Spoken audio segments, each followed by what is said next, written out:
தாய் தமிழ் உறவுகளுக்கு அன்பு வணக்கங்கள். உண்மையிலேயே எனக்கு என்னோட ஏன் பெரிய வீடியோ போட முடியல அப்படின்னு உங்கள்கிட்ட சொல்லிட்டு இந்த வீடியோ ஆரம்பிக்கலாம்னு நினைக்கிறேன். இன்றைக்கி என்னோட ஷார்ட்ஸு கீழே ஒரு நண்பர் சொல்லியிருந்தாரு, ஆனால் ஒரு 10 நிமிஷம் வீடியோவாவது நீங்கள் வீக்கெண்டில் போடுங்க, உங்களோட அனாலிசிஸை சொல்லுங்கள் அப்படி சொல்லி கேட்டிருந்தாங்க. அவர் என்னை ரொம்ப நாளாக பின்தொடர்ந்துட்டு வரேன்னு சொன்னார். ரொம்ப நன்றி. அதாவது சொல்கிற கருத்துக்களுக்கு அதுக்கு சில இதயங்களை தொடுது அப்படின்னு நினைக்கும்போது நமக்கு அது உண்மையிலே மகிழ்ச்சி. அவன் கொள்கைக்காக உயிரே கொடுத்துட்டான். நம்ம கொஞ்சம் நேரத்தை அதிகமாக ஒதுக்குறதுல தப்பு இல்லைன்னு தோணுச்சு. என்னோடய குழந்தை இப்போ தான் வளர்ந்து வர்றதுனால எனக்கு வேலையை விட்டுட்டு திருப்பி வந்த உடனே மனைவிக்கிட்ட இருந்து குழந்தைய வாங்கி வச்சுக்கிட்டு அதை வச்சுட்டு என்னால் அதை செய்ய முடியல தொடர்ந்து. அதனால தான் இந்த வேலைக்கு போகும்போது அந்த காரில் இருக்கும்போது அந்த நேரத்தை எப்படி பயனுள்ளதாக மாற்றலாம் அப்படின்னு நினச்சி தான் காரில் பேச ஆரம்பித்தேன். ஆனால் வீக்கெண்ட்லாம் மொத்தமாக அந்த நிகழ்வுகளை தொகுத்து நம்ம பேசிடுவோம் இனிமேல். வணக்கம், மறுபடியும் வணக்கம். இன்றைக்கி என்ன நான் பேசலாம்னு நினைக்கிறேன் அப்படின்னா, நம்ம மனசை விட்டு பேசுகிறோம். அதாவது ஒரு காய்த்தல் ஓய்த்தல் இல்லாமல் விஜய் அவர்கள் அரசியல் வந்திருக்கிறத பற்றியும், நாம் தமிழர் இதுவரைக்கும் சாதித்தது என்ன அப்படிங்கிறத பற்றியும் நம்ம தெளிவாக பேசிடுவோம். எனக்கு ஆரம்ப காலத்தில் சீமான் அவர்கள் பேசி வந்த அரசியல் நான் உங்களுக்கு நிறையா சொல்லிட்டேன். எனக்கு என் மனசில் இருக்கிற அரசியல் என்ன, எதனால சீமான் அவர்கள் பேசுகிற அரசியலுக்கு ஒரு குரல் கொடுக்க வேண்டியிருக்கு அப்படிங்கிறத நான் நிறைய சொல்லிட்டேன். அது நம்ம அதை வச்சு பார்க்கும்போது என்கிட்ட என்னோட ரொம்ப நெருங்கிய நண்பன் அவன் என்கிட்ட ஒரு ஒரு வன்மமாக பழகுறதுக்கு எந்த ஒரு விஷயமும் இல்லாத ஒரு அரசியலை தாண்டி எனக்கு ரொம்ப ஒரு நெருங்கிய நண்பர் ஒருத்தன் என்கிட்ட சொன்னான். அவன் என்ன சொன்னான் அப்படின்னா, சீமான் அவர்கள் பேசுகிற அரசியல்லாம் சரிதான், இது எப்போனா ஒரு 10-15 வருஷம் முன்னாடி. அப்போ அவர் ரொம்ப காட்டமான அரசியலை பேசிக்கிட்டு இருந்தார். அப்போ நிறைய பேர் விமர்சனம் வச்சது என்னென்னா அநாகரிகமாக பேசுகிறார் மேடைகள் அப்படின்னு சொல்லிட்டு வந்துட்டு இருக்கும்போது, அன்னைக்கு அவன் என்கிட்ட என்ன சொன்னான் அப்படின்னா, சீமான் அவர்கள் முதலமைச்சர் ஆகிறது கஷ்டம், அவரோட அரசியல் நல்லா இருக்குது, முதலமைச்சர் ஆகிறது கஷ்டம் அப்படி சொல்லி என்கிட்ட. இதை நான் எதுக்கு சொல்லணும்னு நினைக்கிறேன்னா, அன்னைக்கு அதாவது ஒரு இளைஞனாக அந்த கோவத்தோடு எழுந்து வந்துட்டு இருக்கும்போது அவருக்கு எவ்வளோ மெச்சூரிட்டி இருந்தது. இன்னைக்கு அந்த சாம் டாலினுங்கிற ஒரு ரிப்போர்ட்டரை சுற்றி அந்த தாவேக்கா தம்பி ஆடும்போது அதுக்குண்டான ஒரு ரிப்ளை எப்படி வருதுங்கிற போது அந்த மெச்சூரிட்டி எவ்வளோ தூரம் ஒரு லீடர்ஷிப் வளர்ந்து வந்திருக்குங்கிறத நம்ம சீமான் அவர்கள் இடத்துலேருந்து பார்க்கலாம். ஆனால் அந்த அரசியல் அவர் எடுத்து வைக்கும் தமிழ் தேசிய அரசியல் ரொம்ப ஆழமான அரசியலாக இருக்குது. அது கொஞ்சம் போலரைஸ் பண்ணக்கூடிய அரசியலாக இருக்குது. ஏன்னா அது தவறான புரிதல் நிறைய இருக்குது. நம்ம இன்றைக்கி அதை பற்றியும் பேசிடுவோம். அதே மாதிரி விஜய் என்ன பண்ண ட்ரை பண்ணுறாரு, நான் இது வரைக்கும் நடந்து வந்த விஷயத்தை நான் என்ன பார்க்குறேன் அப்படின்னா, சீமான் அவர்கள் பேசின அதே அரசியல் தான் அவர் கையில் எடுக்கிறார். ஆனால் அவர் தமிழ் தேசியம்னு பேசும்போது சிலவர்கள் தமிழ் தேசியத்தை எதிரியாக பார்க்குறாங்கல்ல, அவங்களையும் அரவணைச்சு பண்ணணும் அப்படிங்கிறத நினைக்கிறாரு.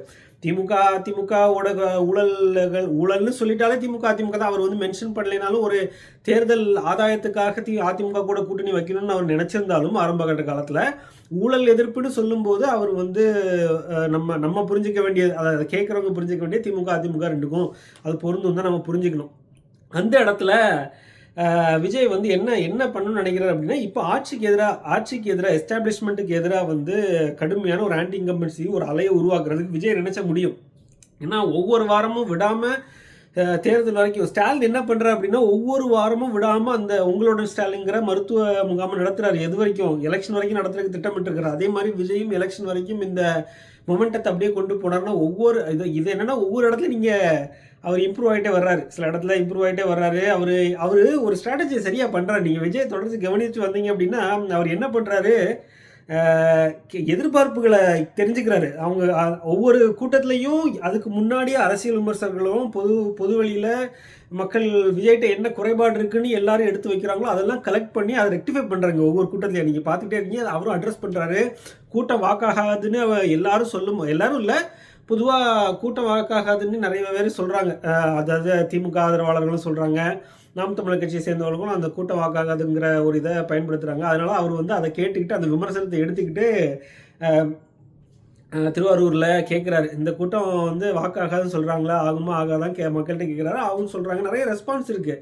அது ஆர்கனைஸ் பண்ண கூட்டமாக இருந்தாலும் சரி, இல்லைனாலும் சரி. என்னை பொறுத்த வரைக்கும் என்னென்னா, அவர் ஒரு அட்டென்ஷனை சீக் பண்ணுறாரு. அப்போ என்ன சொல்கிறாருங்கிறது தான் முக்கியம். இன்றைக்கி பார்த்தீங்கன்னா எனக்கு இன்னும் அந்த நம்ம ஈழ அரசியலை அவர் பேசும்போதும் பிரபாகரன் அவர்களை மென்ஷன் பண்ணி சொல்லும்போது என்டிடிவி ஆன்டி காங்கிரஸ் பிஜேபியும் ஒரு மத்திய அரசாங்கத்தோட எதிர் திசையில் வந்துட்டார் விஜய் அப்படிங்கிற ஒரு டிபேட்டை அந்த சாம் டேனியல் அவர் தான் ரிப்போர்ட் பண்ணுறாரு என்டிடிவிக்கு அப்போ நேஷ்னல் மீடியாவில் அவர் ஒரு ராஜீவ்காந்தி அசாசினேஷனுக்கு எதிராக ஒரு விஷயம் பேசிட்டாங்கிறது ஃப்ளாக் ஆகுது. ஸோ நேஷ்னல் அட்டென்ஷன் விஜய் மேலேயும் வருது. அதே மாதிரி சீமான் அவர்களையும் தொடர்ச்சியாக வந்து பாஜக கட்சியிலிருந்தும் கூட்டணிக்கு கேட்டுக்கிட்டு இருக்காங்க அப்படிங்கிற தகவல்களும் வெளியே வருது. ஒரு தூதர்கள் வந்து சந்திச்சுட்டு போகிறாங்க. அதை அவரே சொல்கிறாரு, என்னை முன்னிறுத்தி பண்ண முயற்சி பண்ணனால தான் எடப்பாடி அவர்கள் என்டிஏ கூட்டணிக்குள்ளே வந்திருக்கான்றத சீமான் அவர்களும் சொல்கிறார். நான் உங்களுக்கு முன்னாடியே சொல்லியிருக்கேன், இந்த அரசியலை வந்து நான் ரொம்ப காலமாக கவனித்து வரேன். கவனிச்சு வரும்போது என்னென்னா, சீமான் அவர்களுக்கு இதுதான் பாதை, இவரை யூஸ் பண்ண ட்ரை பண்ணுவாங்க. பொதுவாக பெரிய கட்சிகள் மத்திய அரசாங்கத்தில் என்ன பண்ணுவாங்க அப்படின்னா, மாநிலத்தில் ஏற்கனவே உருவாகி இருக்கவங்கள தான் வந்து அவங்க பயன்படுத்திப்பாங்க. ஸோ அந்த மாதிரி சீமான் அவர்கள் வந்து சீமான் அவர்களை பயன்படுத்திக்கலாம் அப்படிங்கிறது பாஜக நினைக்கிறதுல தப்பில்லை. அதில் சீமான் அவர்கள் எந்த அளவுக்கு மக்கள் தான் நினைக்கணும். நீங்கள் சீமான் அவர்கள் இவ்வளவு காலமாக தனியாக நிற்கிறாரு, அரசியலில் இது வரைக்கும் தேர்தலில் சமரசம் இல்லாமல் நிற்கிறாரு.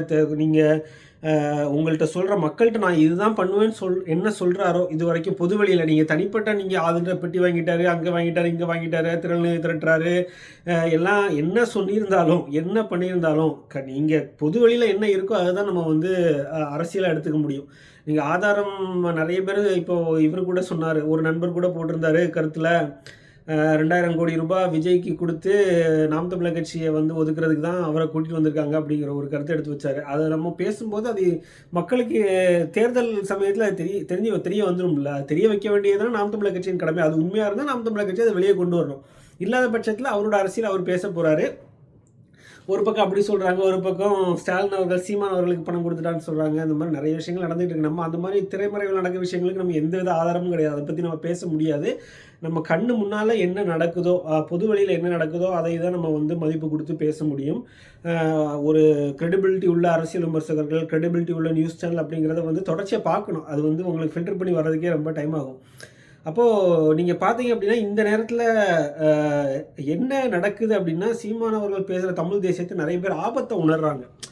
அது வந்து ஏதோ நம்மளை இப்போ நீங்கள் அதுக்கு முக்கியமான ஒரு உதாரணம் நான் என்ன எடுத்துக்காட்டு என்ன சொல்கிறேன்னா, யூஎஸில் இப்போ நீங்கள் எனக்கு இதுதான் இங்கே வந்து இவ்வளோ வருஷமாக இருந்துட்டு இப்போ வந்து இந்த வெளிப்படையாக இந்த விநாயகர் ஊர்வலங்கள், அதே மாதிரி கர்நாடகாவிலேருந்து தெலுங்குலேருந்து சில கட்சி ஊர்வலங்கள், அந்த மாதிரி கோல்டன் கேட்டில் வந்து இந்த மாதிரி ஒரு ரேலி, இங்கே நீங்கள் கூட்டம் கூடி காமிக்கிறது, இதே மாதிரி தான் நான் வந்து யூகேலையும் அது எப்படி அவங்க எடுத்துப்பாங்கன்னு தெரியல. நீங்கள் நம்ம அதாவது நீங்கள் அவனை பார்க்குறது கூட வெள்ளையர்களுக்கு மாதிரியே இருந்தால் கூட அவங்களுக்கு வந்து வித்தியாசம் அந்த அளவுக்கு தெரியாது. நீ பார்த்த உடனே நம்ம வேற ஆளுன்னு தெரியும்.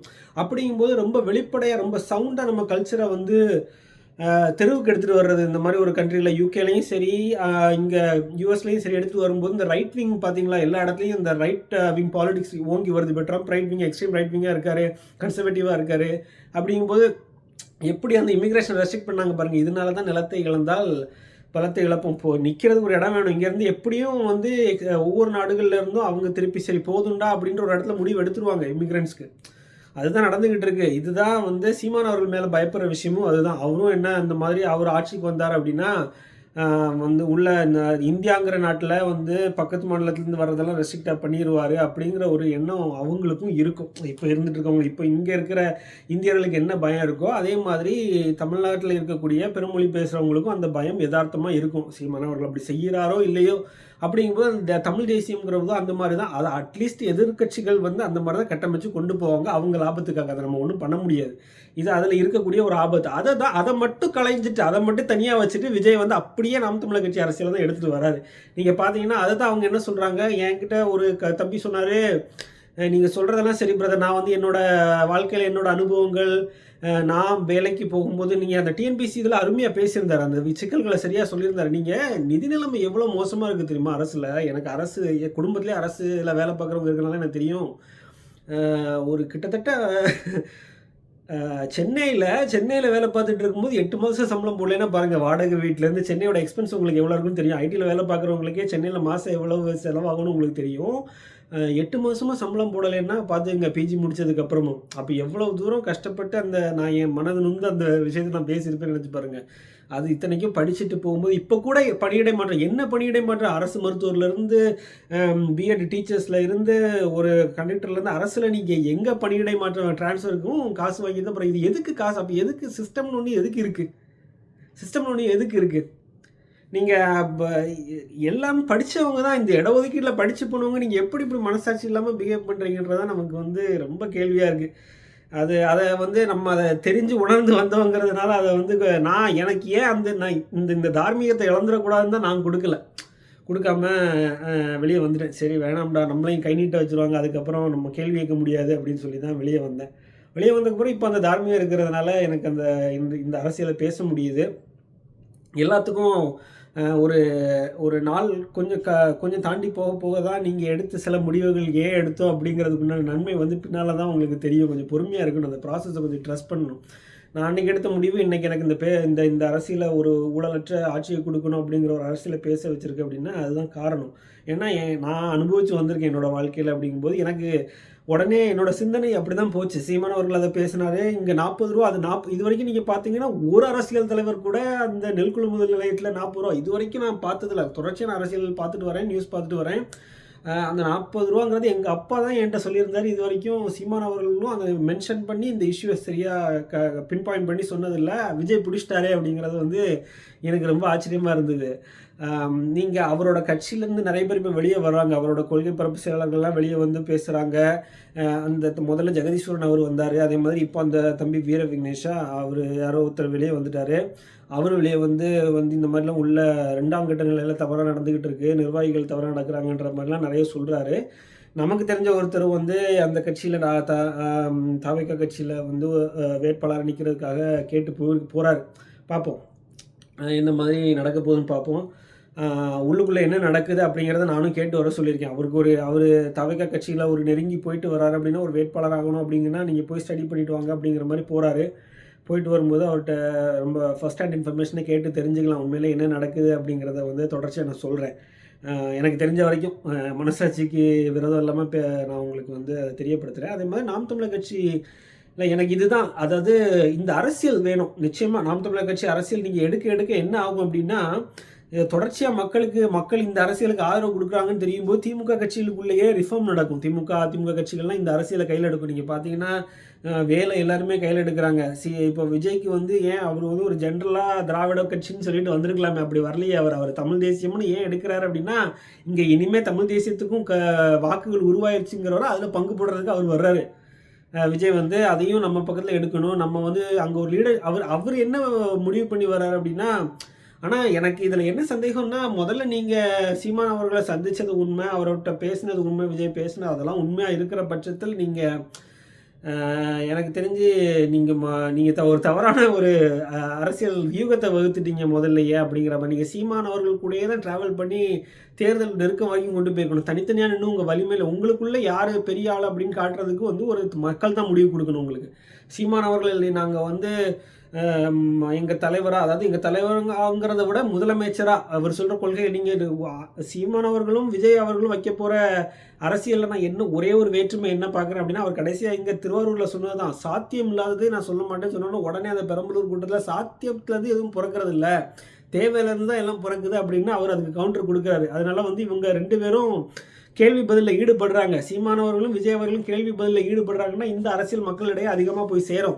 ஏற்கனவே இருக்கக்கூடிய லாவணி கச்சேரியை தாண்டி நீங்கள் விஜய் அவர்கள் நீங்கள் வந்து என்ன, நான் அந்த அரசியலை இவர் எப்படி எடுத்துகிட்டு போகணும்னு நான் பார்க்குறேன் அப்படின்னா, நீங்கள் உங்களோட ஒவ்வொரு வார்த்தையும் நீங்கள் 5 நிமிஷம் பேசினாலும் 10 நிமிஷம் பேசினாலும் மொத்த ஊடகங்களும் வந்து அதை மக்கள்கிட்ட எடுத்துகிட்டு போகிறாங்க. அதனால நீங்கள் வெளுத்து வாங்குங்க. உங்களுக்கு வந்து மேக்சிமம் திமுகவில் என்னென்ன பிரச்சனை இருக்கோ அவ்வளோத்தையும் எடுத்து மக்கள்கிட்ட போடுங்க. எவ்வளவோ இருக்குது உங்களுக்கு இருக்கக்கூடிய ரிசோர்ஸஸை வச்சு நீங்கள் அப்படி கேதர் பண்ணலாம். உங்களுக்கு சேர்த்துக்குங்க. உங்களுக்கு களத்தில் இருந்து நியூஸ் சேகரிக்கிறவங்கள உண்மையானவங்களை நீங்கள் சேர்த்துங்க. கலைஞர் அவர்கள் வந்து என்னதான் ஒரு அரசியலில் பல்வேறு விஷயங்கள் செஞ்சாலும், அவங்கள தனி லாபத்துக்காக செஞ்சாலும் அவர் நிறைய யுக்திகளை கையாண்டார். அதில் ஒரு விஷயம் என்னென்னா, நிறைய நெட்வொர்க்ஸை வளர்த்துட்டாரு. கீழே தெருவில் இருக்கிற ஒருத்தவன்கிட்ட டேரெக்டாக கனெக்ட் வச்சுருப்பார். எம்ஜிஆராக அந்த மாதிரி தான். அந்த மாதிரி நீங்கள் இடையில ஒரு ஸ்க்ரீனிங் நீங்கள் வச்சுட்டிங்கனாலே உங்கள்கிட்ட வந்து களத்தில் இருந்து வரக்கூடிய நிலவரங்கள் சேராது. நீங்கள் ஒரு பெடஸ்டல்லே வளர்ந்துருப்பீங்க, ஒரு செக்லூட்டடாக வளர்ந்துருப்பீங்க. நீங்கள் இன்ட்ரோவர்ட்டுன்னு நிறைய பேர் விமர்சனம் மணி அவர்கள் சொல்கிறாரு. உங்களை பார்த்துருப்பாரா பேசியிருப்பாரான்னு தெரியல. அவர் சொல்கிறார் இன்ட்ரோவர்ட்டுன்னு சொல்கிறாரு. அப்படின்னு சொல்லும்போது உங்களுக்கு அந்த நெட்வொர்க்கை பெருசாக்குறதுல உங்களுக்கு கஷ்டம் இருக்கலாம். ஆனால் நீங்கள் களத்துலேருந்து ஒருத்தரை நீங்கள் ஒரு அதிகார மட்டத்திலேயோ இருக்கிறவங்க எல்லாருக்குமே ஒவ்வொரு கன்சர்ன் இருக்கும். ஆனால் தெருவில் ஒருத்தர் வளர்ந்து வந்திருப்பான். அவன்கிட்ட நீங்கள் பேசாமல் மனம் விட்டு பேசாமல் உங்களால் புரிஞ்சிக்க முடியாது. சீமான் அவர்கள் அங்கேருந்தே வந்ததுனால அவருக்கு இன்னொருத்தர் தேவையில்லை. அவர் தான் இப்போ நான் வந்து என் அரசியலை நான் எப்படி பேசுகிறேன் அப்படின்னா, எனக்குள்ளே இருக்குது, இதெல்லாம் இருக்குது. எங்கள் வீட்டு நடையில் அந்த தெருவில் படிய முழுங்கிட்டாங்கங்க ஒரு 10 வருஷமா. நான் பார்க்குறேன் ஒவ்வொரு வாட்டி போகும்போதும், நான் சின்ன பிள்ளையில இருக்கும்போது அந்த அந்த சறுக்கு வந்து கொஞ்சம் நல்லா நல்லா லென்த்தாக இருக்கும். அப்படியே மேலே மேலே மேலே மேலே காங்கிரீட்டை போட்டு போட்டு தோண்டுறது போடுறது, தோண்டுறது அதுக்கு மேலே போடுறது, அப்படி போட்டு போட்டு அந்த படியை முழுகிட்டாங்க. இப்போ அந்த படியே இவ்வளோதான், இவ்வளோ ஒரு ஒரு முழம் அந்த இந்த ஒரு கை அளவு இருந்தது, இப்போ இவ்வளோ தான் இருக்குது. ஒரு ஜான் அளவு தான் அந்த ஸ்லோப்பே இருக்குது. தோண்டுறதுக்கு ஒரு பில்லு போடுவாங்க, ஆனால் தோண்டாமல் அதுக்கு மேலே காங்கிரீட் போட்டு நல்லா வந்த வேலை. இதை நான் வந்து பார்த்துட்டே வரேன் ஒரு 5 வருஷத்துக்கு. அப்போ இதெல்லாம் பார்த்துட்டு வரும்போது ஏன் நடக்குது, எதுக்கு நடக்குது, எலெக்ஷன் அப்போ வந்து அந்த பிரியாணி போட்டுன்னு கொடுக்கும்போது நானே வாங்கி சாப்பிட்ருக்கேன். பல கட்சிகள் போட்ட அந்த கரிசோரை நானே சாப்பிட்ருக்கேன். ஒரு திருவிழா மாதிரி நடக்குங்கிற போது எவ்வளோ பணம் செலவழிக்கும். அப்போல்லாம் வந்து அதை இந்த கண்ணோட்டத்தில் பார்க்க தோணலை. இப்போ வெளியே வந்து ஒரு ஓஹோ இப்போ இதுதான் நடக்குதா அப்படிங்கிறத வந்து கவுன்சிலர் தேர்தலையும் எப்படி உள்ளாட்சி தேர்தல் எப்படிலாம் நடக்குது அப்படிங்கிற போது இந்த மொத்தமாக நம்மளை இந்த விஷயங்கள்லாம் பாதிக்குது. எங்கே போனாலும் ஒரு சிஸ்டத்தை உருவாக்கி வச்சிடுறீங்க. ஒரு சிஸ்டத்தை உருவாக்கி வச்சு இதன்படி தான் எல்லாம் நடக்குதுன்னு மக்கள்கிட்ட சொல்லிடுறீங்க. ஆனால் வரும்போது நம்பிக்கை துரோகம் பண்ணுறீங்க. உள்ளே வரும்போது இப்போ அரசு மருத்துவர்லாம் நீங்கள் படித்து வர சொல்கிறீங்க. அந்த பிள்ளைங்க எவ்வளோ கஷ்டப்பட்டு படிக்குது தெரியுமா? படித்து வெளியே வரும்போது அந்த நீங்கள் காசை வாங்கிட்டு சில இடங்களை மறைத்து வைத்து அவங்களால எடுக்க முடியாத அளவுக்கு பண்ணுறீங்க. கொஸ்டின் பேப்பரில் இந்த மாதிரி தில்லுமுள்ளு பண்ணுறீங்க, வலித்து திணிக்கிறீங்க. நிறைய விஷயங்கள் இந்த மாதிரி ரொம்ப இப்போ என்ன சொல்கிறது, ஒரு ப்ராசஸ்ன்னு மக்களை நம்பிக்கை வச்சுட்டு நம்ப வச்சு கழுத்து இருக்கிற வரையும் நிறைய பண்ணுறீங்க. இதெல்லாம் பார்த்துட்டு ரொம்ப கஷ்டமாக இருக்குது. அதாவது சம்பளம் போட மாட்டேங்கிறீங்க, வேலை வாங்கிடுறீங்க, ஒரு பாவலா காட்டுறீங்க, ஒரு ஒரு உளமாற ஒன்றுமே செய்கிறது. அதாவது மக்களுக்கு வந்து அந்த ஃபுல் அண்ட் ஃபுல் பாவலாக தான் காட்டுறாங்க. அதுவும் மருத்துவத்துறையில் மக்களின் உயிரை காக்கக்கூடிய ஒரு துறையில் முழுக்க முழுக்க பாவலாக காட்டுறீங்க. அப்படிங்கும்போது அந்த இடத்துல கூட காசை கறக்க நினைக்கிறேங்கிற போது துடிக்குதுப்பா, ரத்தம் துடிக்குது. உண்மையிலே சொல்லப்போனால் சில நேரங்கள் ஐயோன்னு வரும். ஏதாவது பண்ண முடியுமா அப்படின்னு வரும். அந்த தம்பிக்கு இன்றைக்கி கருத்துப்பட்ட தம்பிக்கு தான் நன்றி சொல்லணும். அவர் வந்து சரி ஏன் நீங்கள் பெரிய வீடியோ போட மாட்டீங்க அப்படின்னு கேட்டார். நமக்கு எவ்வளவோ இருக்குது பேசுகிறது மண்டைக்குள்ளே. சரி நம்ம அதிகமாக கொஞ்சம் நேரத்தை செலவழிக்கலாம்னு நான் நினச்சிருக்கேன். வாரம் வாரம் வீக்கெண்டில் ஒவ்வொரு வீடியோ பெரிய வீடியோ போடுறதுக்கு முயற்சி பண்ணுறேன். வாழ்க வளமுடன்.